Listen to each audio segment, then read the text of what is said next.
Hey Baddies, we want to take a quick minute to shout out our amazing sponsor, Eli Lilly, for supporting our mission here on Baddie to Baddie. Because of their generosity, we can keep these important conversations about breast cancer awareness, education, and advocacy going strong for our community of women of color.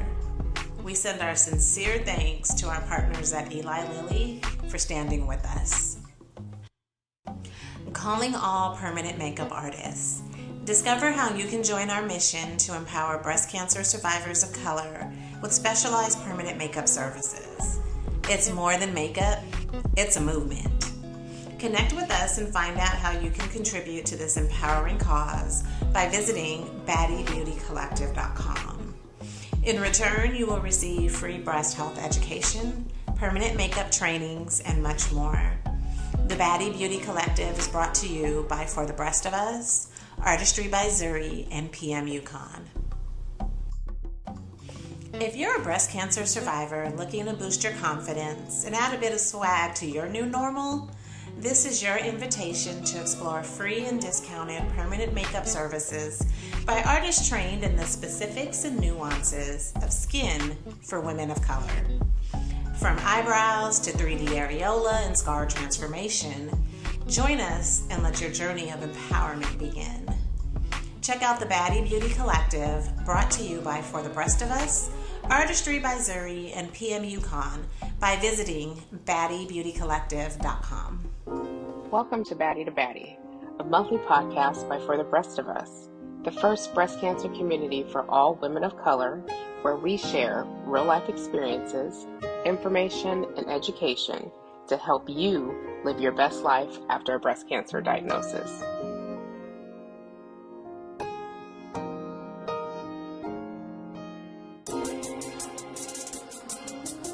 Welcome to Baddie to Baddie.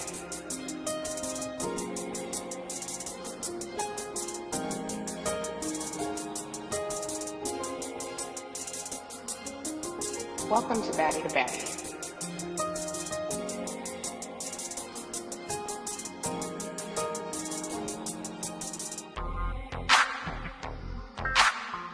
Hey girls, hey. This is Tisha. I am a breast cancer survivor, and I want to welcome you to another episode of Baddie to Baddie, brought to you by For the Breast of Us, a community for all women of color that have been impacted by breast cancer. I am also not only a breast cancer survivor, but I am also a Baddie volunteer. And today, on this episode, we are going to talk about the importance of breast exams and early detection.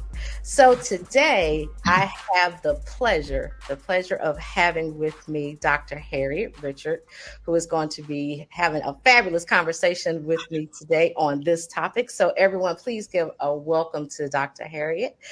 Hi, Dr. Richard. How are you today? Oh, I'm fine. Dr. Harriette, Dr. Richard, Harriette, all of that's fine. I'm just great. Thank you. And how are you? I am doing well. Thank you so very much for asking. And before we get started, won't you tell our listeners a little bit about yourself? Oh, okay. I am a 3-time breast cancer survivor. I am a psychologist. Yes, I'm a psychologist. And I teach at Johnson C. Smith University in Charlotte, North Carolina. Okay. What else? Oh, I'm a researcher. And I don't know. I just enjoy doing all kinds of things. Now I'm playing pickleball, get retiring, but I seem to be doing more, even though I'm retiring than I was when I was doing my regular job. Okay? Right. Well, and, I've been teaching for 40 years, and Okay, so a fellow educator. I'm a kindergarten teacher, so I'm on the opposite end of the spectrum with you. You are. I'm glad you're with the babies, girl. That's where my heart is. My heart is with the babies. But those are the only people that can teach those babies. Let me just tell you too. And I wish I could see the retirement. I'm over the hump. And I can see the retirement line, but I'm almost there, but not quite yet. I'm sure that you are just living life in the second half of your life. You're doing some awesome things, and to a 3-time cancer survivor. Yeah. Woo! Wow. And you are living, talk about resilience, talk about strong and empowering. Look, I mean, here you are. Prime Well, example. that's exactly why I started doing the research, because, yeah, I never asked why me. Yeah. I just felt like, Jesus and Job saying, have you considered my servant? And I wasn't all that, but have you considered my servant? He picked on the best one. Yes. So yes. what can I say? It's just the way things happen. And the enemy tried it 3 times, and he did not succeed. And look at you, just hey, fabulous. That is just awesome, and that is so awesome and amazing. And it's funny that you mentioned that, because when I was going through my journey, I often thought about the story of Job and how God, how the enemy wanted to test Job and kill and destroy. Not quite kill, but destroys everything around him. Indeed. Exactly. And so, he picked the best. He picked the right one, and he did not succeed. And we are so thankful for that. Mm-hmm. But today, let's just get into our conversation. Today, we are talking about self breast exams and early detection, because that I can't even stress how important that is, to especially for women of color. It is crucial for women of color to be aware of your bodies. Talk about how did you, when you first got cancer, how did you discover it? Well, I was not as I did not do as many self-exams as I should have done, but my cancers were never discovered through self-exam. They were discovered primarily through the mammogram. And in fact, Black women have a history of dense breasts. Mm-hmm. And so each year they would check. And then sometimes I had to go back in and they check again, just to make sure. And in fact, I talked to a lady today in my research group, and she was saying that she had been checked since 1988, and the cancer was discovered and then they were looking at really one breast, but it was discovered in another breast in 2003. That was the first time. So mine was discovered. It was that endoductal kind of, and it was, and so I had a lumpectomy. Yeah. And then that was in, August of 2009. And then they discovered same breast. The first one was estrogen positive. The second one was triple negative. And that also came through the mammogram. It was exactly 3 years later. Yeah. And then in 2021, that was my third. So I had one lumpectomy and 2 mastectomies. Okay. But so I definitely encourage people to do the self-exam, because there are many, many women who have found that lump themselves, but also encourage women to get the mammogram as well. Absolutely. They smash you like a little pancake, but or a big pancake. And I always say, I would rather endure that couple of minutes of pain. Than to, be diagnosed with with cancer at a later stage. Because women, the sad reality is, women of color, we get diagnosed and we die at a higher percentage than than our counterparts. And so we often get diagnosed at a later stage too. And I'm also guilty of, I was not consistent with doing self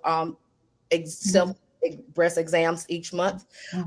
I didn't find my lump as I actually found mine doing Zumba. Really?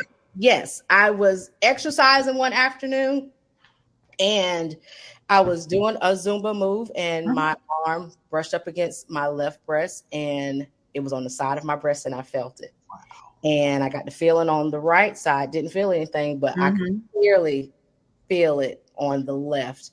Yeah. And I went to the bathroom and I bent down, and you can see how one breast was noticeably larger than the other.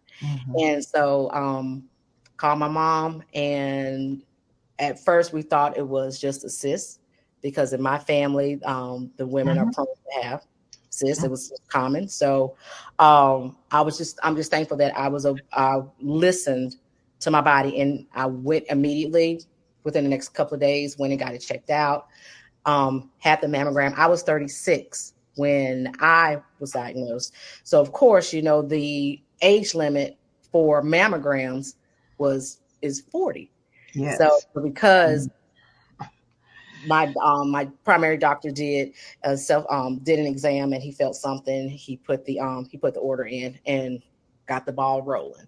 Yes. So it is so important that you do those breast exams each month. Don't skip out on it. Exactly. And know your body. Know your body. Be aware of your body. And that's something that I know growing up, for me growing up, that was something that we never talked about. No. Not in the African American community. You don't talk about your body. No, you don't talk about that. You don't talk about menopause. Your mother's going to tell you that. None of that. We tell folks now, but yeah. Right. So talk to the listeners about how important that is to have those conversations. It really is. It's important so that you know what's going on in your body, so that you can sense and know that there's a difference. Just like you said, you did that move, and you're like, wait a minute. That's exactly what I did, Dr. Richard. That's exactly what I'm like. Wait a minute. Something don't feel right. Yeah, because we do not, we don't get it as frequently, but we do die from it more frequently, because we catch it at that later stage. And even the second time, this last time I had it, they thought I didn't. And I went in, and they said they read the exams and whatever. And then there was this thing where the person reading it said, "Oh yeah, you've got breast cancer." And then I told my daughter, she said, did he see it with his eye? He couldn't see it. Wait for a test until the biopsy comes back. The biopsy came back, and they said that it wasn't, and they apologized for bringing us in. But then when I went to my surgeon, she looked, and she said, "Well, what they say it is, it doesn't look like that's what it is." And so she said, "I hate to have you do this, but I've got to have you go through these tests because it's not." And she did, and it was. And so you never know. And so you need to always check and make sure. And when they tell you, wait just a minute, before you leave, we looks like we need to look at something else, or we need to go on and do it. And your heart sinks. I've had that time when it sunk and there wasn't anything. Anxiety level is at an all-time high. Yes. But you'd rather know. You'd rather know than walk out and not know. Exactly. You'd rather know, and then that way you can take action. You can take action versus not knowing, and then it gets worse. And then when you finally decide, okay, let me figure out. Well, let me find out what's going on. And it may be too late. Yeah. So exactly. I'm like you. Tell me now. And like I said, the anxiety level may be at a 10, because I know for me, when it's mammogram time, I always take the entire day off. Oh, okay. I have to. I take the entire day off, and I get my I go get my mammograms done first thing in the morning, and so that way when I get the results, that I'm all clear, I can and just decompress and just enjoy my day. So that has always been a tradition for me, to just take the day. Sounds like a good tradition. Do something nice for myself. Just do something. That sounds like if I had any more, but I only had 2, and they tried to kill me, so I don't have any. But that would be what I would do. Absolutely. And just to and also for those that are listening, self-exams, I want to stress this. Doing a self-breast exam does not replace getting a mammogram. Make sure you do both. Get those mammograms done every year, or however however your doctor prescribes, recommends that you do it, but get it done. But also each month, if you can remember, definitely do your self breast exams, but that does not take the place of a mammogram. So make sure you get both of them done. And when you're doing them, and when you're doing those self checks, making sure that your hand is you are circling around your breast, checking for any discharge in your nipples, any change, anything that just looks different. And I tell my listeners, you are your best and strongest advocate. Absolutely. You know your body absolutely better than anybody else. Any changes, please don't sit on it. Go get it checked out. So also, Dr. Richard, I want to keep calling you Dr. Harriette. Okay. I'm from the South. I'm from South Carolina, so I want to be. Well, you told me to call you Dr. Harriette, so I will call you Dr. Harriette. So, Dr. Harriette, talk to you mentioned about a research study. Yes. That you do. So, can you talk to our listeners a little bit about the research study that you're doing? Right. Okay. Well, the research study is about breast cancer, and we are looking at women who are over 50 years of age, African Americans, living right now. The study is in North Carolina. Those are the only ones that we're looking at. And these are women who have also had a mastectomy. Okay. And this is through Atrium Health and Wake Forest University, along with Johnson C. Smith University. And I am the lead on that research. And so far, we're rolling along, interviewing. Hopefully, within this month and next month, we'll get as many women as we can get into our interview system, because we're really looking at the journey and looking at post-traumatic growth. What happens at the end of this ordeal? Okay. Because when you have breast cancer and you've gone through a mastectomy, it is traumatic. Yes, you do suffer from PTSD. They don't want to talk about it, but yes, that is what happens. You get the depression and all of that. But on the other side of it, you have post-traumatic growth. And this happens in a way that, in fact, I have a group at church where all have had cancer of one sort or another. It's called Cross Ministry. And I asked the ladies, I was facilitating one of the sessions, and I said, well, what are you doing now that you didn't even think you could do before? Before all of this happened, before your cancer diagnosis and before all the things that you went through. And I think we could have gone on for a longer time than we had to, kind of cut the time, because we had limited events. We usually do them for 1 hour. But everybody had a lot of stuff that they didn't think they could, that they had no idea they would have done. That they were doing now. And so I just want women to kind of look at that. And I also had a blog for a couple of years, and it's still up. And it talks about body image and healing and breast cancer. I think it's important to, like we said, we don't talk about stuff before. We talk about stuff now. I mean, some of our friends, we talk about intimate things. We talk a little bit about intimate things, not a lot, but some. And we also talk about humor, because, you lose your hair. I lost all my hair then. So did I. I had chemo and radiation. And so my friend went to the wig place, met me there after they cut my locks and everything. They were already, the part just got real, like this big. I was like, okay, I think it's time to cut them. And we went in there, and I think she helped more people than she helped me. But I only wore that wig maybe one time, and the rest of the time I just kind of went bald. But you sound just like I did. That sound the exact same thing. Is that what you did?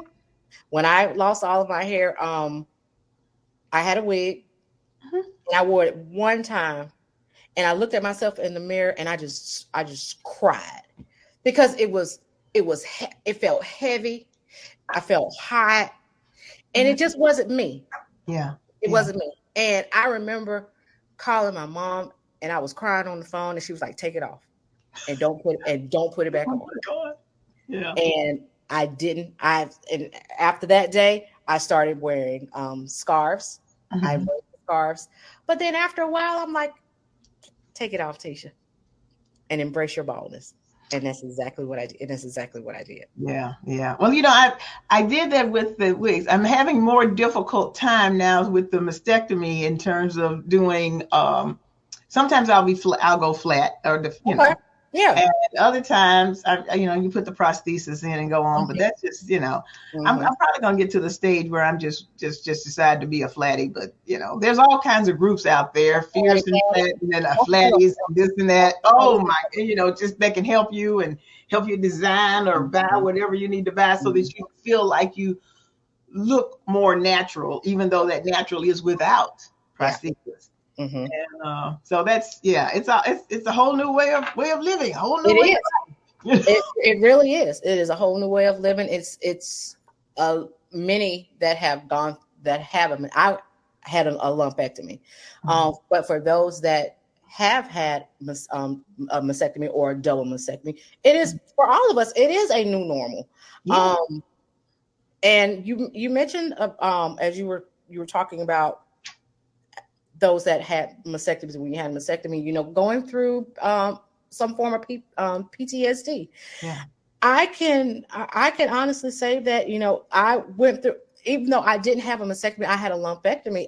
I went through and I'm currently getting, I have a therapist, but I go through some form of that as well, because what we went through was very traumatic. Yes. It was life changing. And our bodies are not the same. We look different now. And I look at old pictures before or pre-cancer, and I look at my body now, and just seeing because I also had 8 lymph nodes removed. So because my cancer was aggressive and it was spreading. So, I look at, pictures before and pictures now, and I look at myself, and it's like, I'm learning to embrace the new me. This is my new normal. But again, like you said,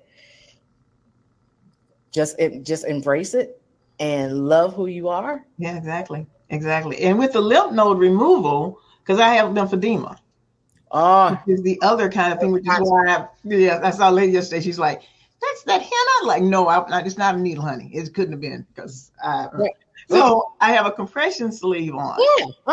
And that started. The lymphedema started 6 years after I had breast cancer. Wow. And I told my doctor, I told the surgeon, I was like, I said, I think, I said it was either sunburn or mosquito. She said, you can't get it from that. I was like, okay. But now I found that it's anything that really can interrupt that skin, if it's a burn or if it's a mosquito or if it's a cut, and you just have to be, super duper careful about what kind that happens. And it is something that could happen at any time. And, I do my little lymphatic massages, although there's not enough certified lymphedema therapists around, because they tend to not, I want to say this, they tend to focus more on the people who are really much larger. And if you're at stage 1 or 2, it's taken me, in fact, I don't think I have an appointment on the 20th. And I had that 2 months ago. That was the earliest appointment I could get. Wow. And it was mainly because this other part had started swelling. Now, I don't know what triggered it. Yeah. Any number of things. They say even stress or inflammation or anything. But so we have things that we deal with, but we go on. Yeah. We keep it moving. We go on. You handle it, or you do what you need to do, and you keep moving. This morning, like I said, the interview this lady talked with me, and she said that she said she was wondering about her scar and how it looked and that kind of thing, and she was kind of hiding it from her husband. And she said, but after a while, he came and said, I've seen it. It's okay. He didn't really. And she said, well, she thought he would take it differently. Yeah. But she said she lost her breast, not her mind. I was like, okay, that's true. That's true. That is true. That is true. But again, that goes again what we were talking about, how we need to embrace our new bodies, and it's hard because we're so used to our bodies looking one way, and then when it goes through something traumatic, and we get through on the other side, but it looks different now, and we do get subconscious. I know I still have some self-image issues, because again, my body doesn't look the same. Yeah. We're all changing in many different ways. And my husband and I just celebrated in December our 50th wedding anniversary, and I had blessings. Congratulations. Thank you. And I had my 73rd birthday the other day. So I'm like, okay, as long as I keep on going. 73 where? Yeah, I lived every one of those years. Because Dr. Harry, you are not. I don't know why you are on here telling that tale that you are 73 years old, knowing good and well you are not. I don't understand. Beautiful. Well, thank you. I appreciate that. But yeah, some days are better than others. But hey, every day is a good day. Every day is a good day. Every day is a good day. Talk to our listeners a little bit about we as an African American community, we never talk about, well, conversations now are coming up, but in the past, talking about our family history. Well, you see, mine is a different one. Okay. And maybe that says something about my attitude. I'm adopted. And so I'd have no idea. So, when you have to form you fill out about all your family history and everything, I go adopted. It's a quick fix for me. Yeah. But I, interestingly enough, some time ago, I decided I would try and find my biological mother, and I did kind of trace her, and she was deceased.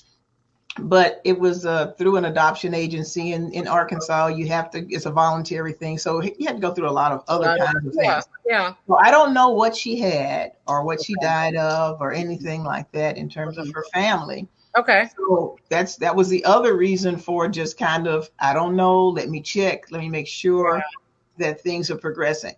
But when you, and they didn't check for me with the BRCA gene because I think they said that I was too old. They said I was too old. Anyway, they said it would have shown up earlier. And my daughters were asking me about that. So, I mean, the younger people coming along know more about, well, Mom, did you have, you got cancer, but, did they check for this? Did they check to see if there was a genetic link? Right. And I told them, well, they said I was too old, but I need to go back through my records and make sure that they didn't, because they were running so many tests that might have been one. So there are ways that people should follow through and know their family history. That is critical. It is very critical. So like I said, I'm kind of flippant about, how I checked it off, but that's just the facts of it, because I don't know. Right. And what would be your advice for someone that is in your, that has been diagnosed, but same like you, was adopted. Yeah. I don't, my thing about adoptions is, it's a different time now. Back then, families didn't kind of share that information or know. Right. And I didn't find out. Needed to be safe. Whatever happens in the family stays in the family. Nobody needs to know nobody outside needs to know our family business. But now, usually people are a bit more open about it, which is a very good thing. Because you can find out some things about your family history and that kind of thing, because especially with breast cancer and other kinds of cancers. Yes, so, be on the lookout. And so I think the knowledge is important. Yes. And it is really for those who, your parents are there and you all talk. It's important to talk about the kinds of things you've gone through and that you're going through, whether it's cancer or menopause or whatever. Whatever it is, have those conversations. Yes, absolutely. Have those conversations. Cannot stress that enough, to have those conversations in your families, to find, like you said, to find out if who does someone in your family have this, so that you will know, okay, well, I know that grandma had this and that. Yes, right. Or great grandma had, this. So I need to look out for this that's going on to make sure that I stay on top of it. Because again, we don't talk about it. We always say, nobody needs to know family business. It needs to stay within the family. But have those conversations. Yeah, I think it's important. It is very important. And also, whenever you are, again, can't stress enough, when you see changes in your body, don't wait. Yeah. We as women of color, we take care of everybody but ourselves. But ourselves. No, I know. Everybody but ourselves. And when something do go wrong with us, we like to self-medicate. No. I can't stress it enough. Go get it checked out. Yeah, exactly. Take care of you. You can't take care of everybody else if you don't have you 100%. Exactly. And there's so many, you're part of different groups and organizations, and so you talk with your friends about things, and you all share, and you want to have, do you do breast exam? Do you there's things that you need to take care of, and we really tend to also be more accountable sometimes to our sister friends than we are to our family. So to our families, absolutely. Share. They will encourage you, because even when I was going through PTSD and being depressed and everything, I have a friend who's a psychologist, and since I am a psychologist, I was like, well, I think I can handle. She's like, you know what? If you need to talk to somebody, you need to go talk to somebody. If you need to get some medication to help you, you need to do that. You need to make sure you take care of you. Absolutely. Talk to our listeners a little bit about how important that is. It is crucial, because you're going through something that you have not gone through before, and you know when you don't feel good or right. Yeah. And many of us put on a happy face. Yes. And we go on out there and act like everything's okay, but inside we are hurting. Yeah. Or we are sad and can't get through it by ourselves. Yeah. And so you need to find someone. There are organizations, there's psychologists, I remember the Association of Black Psychologists. There are people that you can talk with that will help you, and you won't just go to just one time and then you're done. You really do need to sit down, talk, and listen, so that you can get back on track. Absolutely. So that you can understand, because otherwise we know there's that strong, powerful Black woman. I don't need no help. Yep. Yeah, you do. Yeah, I could do it by myself. You can't do everything by yourself. I do everything. I cannot. I need help. Yes, and I'm so thankful for my therapist that I've been with her now for a number of years, and I told her, "You ain't going nowhere. You try to leave me if you want to. No, I will. No, ma'am." Yeah, I think, and sometimes people think that to go and talk with the psychologist dismisses your faith, but it does not. Yeah. God gave us a lot of tools, and you got to be able to use those tools and talk to those people who have that competence. So it's absolutely. And I also have a podcast that I do called Tisha's Tea Room, the place where conversations conquer cancer. And so I've had mental health professionals to on and just share, some tips on, or, give advice and share tips on, what you can do when that anxiety comes up, and how you can, self-regulate and de-escalate and get that, the anxiety down. And one of the things that I do, other than, I'm talking to a therapist, but I journal. Oh, yes. And I'm a music lover. I'm an old school music lover. So music was also and still is therapy for me. Good distraction and laughter, because you mentioned earlier about just good old just laughing. Yeah. I find a funny movie or a funny comedy, a show or something, anything that would make me laugh. And you would be surprised at how many people who go through breast cancer, go through cancer. Just that is the escape. Yeah, it is. It is. That is the escape. It is a good escape. All right. You don't need no wine, no drink, nothing like. Go on and laugh. Just go on and laugh. Have a good time. That's it. Go see some movies. Go Netflix and everything. Go watch something funny. You can find people. Make a list. Make a list of the things you. Yes. I love that. I love that. Make a list of things that make you laugh. Make a list of the fun of movies that you want to see. Absolutely. I know for me, when I was going through my treatments, I fell back in love with In the Heat of the Night. I know it's not a comedy, but that was I know. So my best friends got me a DVD set. As to this day, I still watch it. I watch them just as if I've never seen them before, because I know. I still watch the Columbo, the Matlock. Yeah, okay, yeah. All of that. All that. About there, you are right there with. Okay, yes, you are a woman after my own heart. I am. But I just thought about when I was going through treatment. It was critical that I did take one of my best friends, Lynetta Chisholm, with me to the doctor. So that the doctor could tell me everything that was going on, all that. But I knew I wouldn't be able to take it all in. So she took notes with me. And she also went with me. She went with me my first treatment. And I said, okay, I'm okay. We laughed and talked the whole time. And I thought it would be like an hour, but it was like 4 hours. Anyway, and we laughed and talked that time. And I said, that's okay. You don't have to. She said, oh, no, I'm going with you every time.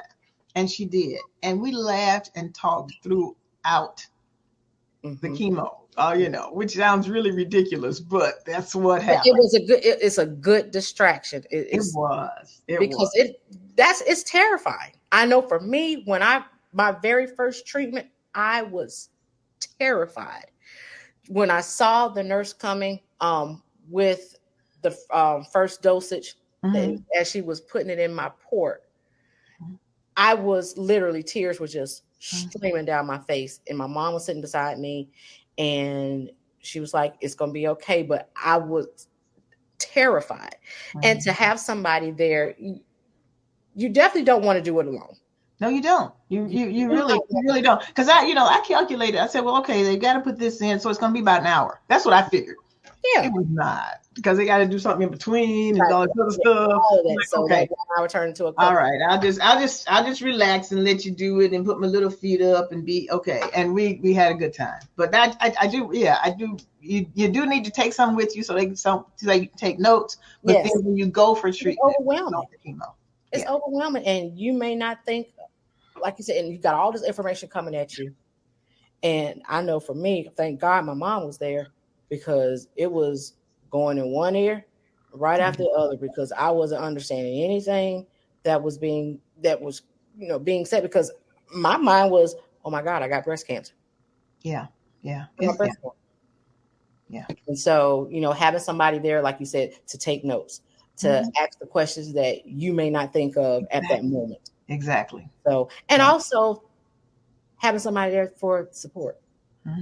And I like how, your girlfriend was there for you, and y'all just laughed. I mean, and that's what you need. You need some, get that support system. And that's one thing that I talk to my listeners too about, on my podcast.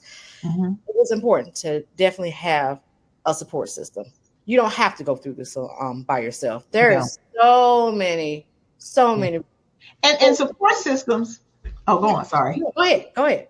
No, I was gonna say, a support system. Sometimes people now, you have to pick and choose, in terms of the groups, because I've gone to some groups and it's just been so, I don't know, I would say depressing, but I won't say that. It's been different than I thought it should be. Okay. But when you go to you know what works for you. You know what fits. Yes. And what fit for me is a group that I think we go in and you talk about what you have maybe the first time. That's it. And the rest of the time you are just together enjoying the time and sharing, but not sharing so much about your disease or what's happening to you. And I think that, and for me, that's just great. That's just great. Yeah. Yeah. So you have to pick and choose. So don't say, I don't want to go to any groups. I'm just want to be here by myself. And yeah, well, you might need somebody else too. Yeah. And like you said, because there are a lot more organizations and support groups that focus on women of color. There are a lot more organizations are now surfacing. And I'm so thankful about that because we need that representation. Yeah. Like you said, you need to pick and choose because, personalities can clash. So you want to make sure that, you find the one that best fits your lifestyle, that best fits your personality, because you don't want to add no more added stress onto what you're already going through. So absolutely. Right. That is absolutely important. Yeah. And I would say again, advocating for yourself. Yeah. Yeah. There are lots of groups. I think I don't know. I think I've done different. It's funny for the, I've run 3 marathons and they were for the lymphoma and something else. It was the team in training. Okay. And one Honolulu, Alaska, and Chicago. Wow. But I also think it was also moving into something else. I wanted to do more. Okay. I wanted to, do something different. I do like doing different things. Yes. Because I did the blog for 2 years every week. That was okay. Edited 50 times in order to put it out. That was wow. Yeah. Wow. But it was fun, and it still is fun. And I the idea was body image and being confident and just being yourself. Being yourself. Yeah, being true to that. And I think, and for me, what made me create Tisha's Tea Room, I wanted another platform for women of color that came behind me to have a resource, to have somewhere to come and listen to other thrivers and survivors share their stories, and just to give them encouragement, to give them support, and again, just give a safe space. And I am excited to say that next Monday we will Tisha's Tea Room will turn 4 years old. So 4 years. Ooh, 4 years. Very good. And so we are having. I'm going to have my 4-year anniversary show on next Monday. So I'll please tune in to Facebook Live, and I also have it on my YouTube channel, Tisha's Tea Room. Oh, look at you! All right. It's just, again, I wanted to create a safe space, another platform, another resource for women of color to have when they are going through their journey, so that, again, to encourage them and to let them know that, you don't have to go through this alone, and to educate and to advocate for those that, that may not have that voice. That's one of the things that I'm having difficulty trying to figure out, because after the research is done, which in December we should be wrapping up and we will report. But I want to make sure that, because I've written articles about breast cancer and about some of this, but it's in the journals at the universities. It's not out to everyday people. And so I really need to find a way to make sure that it's available and easily accessed. And that's so anybody wants to suggest anything, let me know. Because the more we know, and the more access that we have, like you said, to the research, because the research that you're doing is I'm sure is absolutely amazing, and it is needed, and it's important. Yeah, because we don't have that much that talk about women. Exactly, we don't have that much, and what we do have, we need it to be readily accessible, easily accessible for everyone to get to, so that we can educate ourselves and we can bring awareness to our communities, because there's our communities, they're not aware. They don't have that education. And so that is why you have For the Rest of Us. That's why you have Tisha's Tea Room. And you have other organizations, wonderful organizations out there, like Touch and Pink for the City. Yeah, but you have a lot. There's a lot. But y'all are killing the game. I do want to say that. You all are really, For the Rest of Us is phenomenal. And I'm so thankful to be a Baddie volunteer and to be a part of this. Marissa and the co-founder and I are really close. And for when she came to me to ask, would I partner with Tisha's Tea Room, partner with For the Rest of Us to do these conversations, that was a no-brainer. Absolutely. Because the more the more people we can reach, the more that, we can be on top of our health, and the more representation that we can get out in the community so that they can see, okay, you know what? There's somebody out there that went through what I'm going through right now. Yeah. Look at him. Look at Dr. Harris. She done ran breast cancer survivor. She done ran marathons. I can't even run down the road and without. Now that was a little bit ago. It wasn't a long time ago, but it was a bit ago. Still, look at you. I mean, you're doing all this wonderful research, and you're just doing such amazing work. And we can't thank you enough for everything that you're doing. But the thing is, and I was I was listening. I don't know if our pastor said something about it. He was just talking about the trials that we go through and the rest of it, and how we can overcome, etc. And he said, some of you all are doing stuff that you wouldn't be doing if you hadn't gone through that trial. That's it. I nearly cried. I was like, I probably would have been laid out, knowing me. I wouldn't have laid out. I was like, I would not. I don't know. I don't know.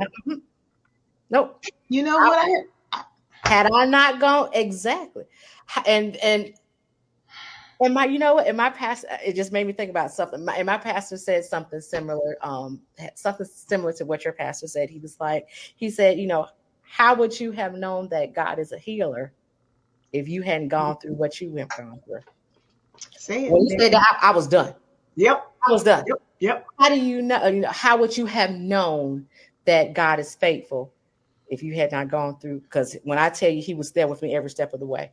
He was there for you every step of the way. Because look at you. Yeah. I mean, one of the things that I have often said is that every day for me is a blessing. Now, regardless of what women choose to do or not do, and I'm for you taking care of your own body, doing what you want to do.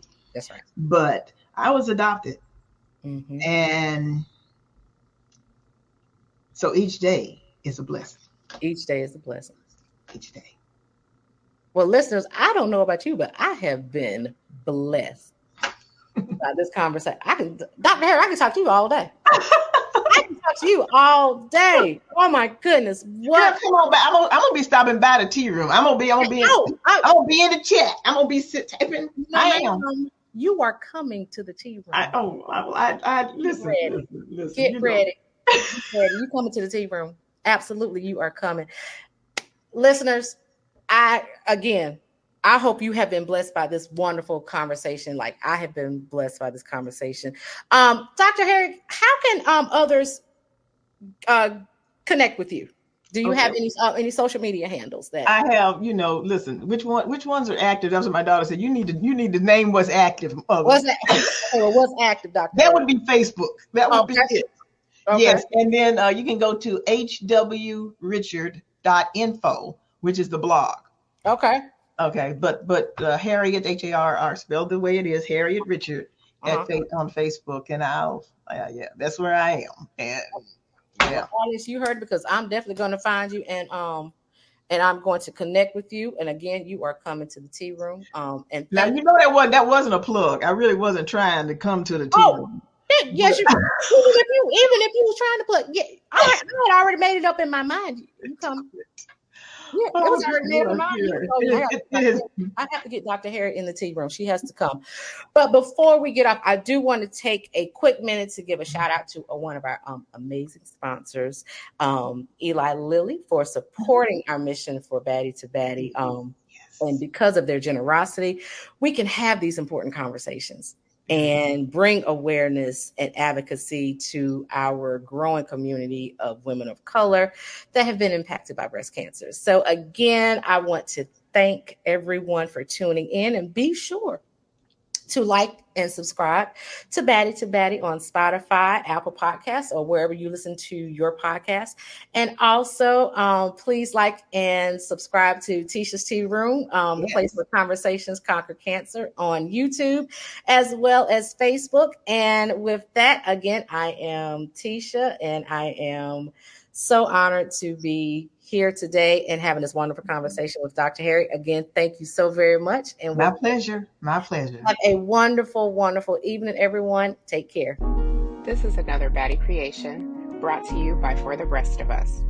Don't forget to subscribe to Baddie wherever you get your podcasts. And follow us on Facebook and Instagram at For the Breast of Us, on Twitter at The Breast of Us, and check us out online at breastofus.com.